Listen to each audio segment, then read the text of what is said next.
আপনি কি জানেন আপনার প্রেমিকা যে শাড়ি পরে খোলা চুলে দাঁড়িয়ে আছে তার হাসির চেয়েও বিরাট কোহলির ব্যাটিং সুন্দর? ICC event Bharat Pakistan match, cricket বিশ্বের চাপা উত্তেজনা। পাকিস্তান আয়োজক সে টুর্নামেন্টে, যদিও ভারতের এই টুর্নামেন্ট খেলতে নানাবিধ শর্ত। পাকিস্তান বিশ্বে এমন একটা ক্রিকেট টিম যারা আধুনিক ক্রিকেটে এসেও 250 রান টার্গেট দিয়েও ম্যাচ জেতার ক্ষমতা রাখে, কারণ তাদের ঐতিহ্যবাহী ফাস্ট বোলার।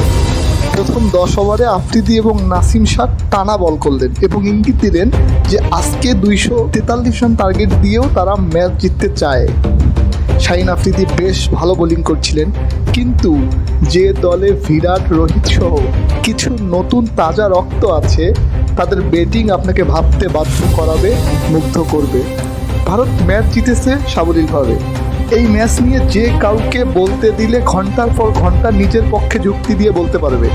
তবে সব কিছু একপাশে রেখে বিরাট কিং কোহলির ফিরে আসা আজকের ম্যাচে একটি অন্য মাত্রা যুক্ত করেছে। তিনি তুলে নিয়েছেন তার ক্যারিয়ারের 81তম সেঞ্চুরি। পাঞ্জেরি, রাত পোহাবার আর কত দেরি। অপ্রত্যুৎ পণ্যমতি, নতুন বাংলা।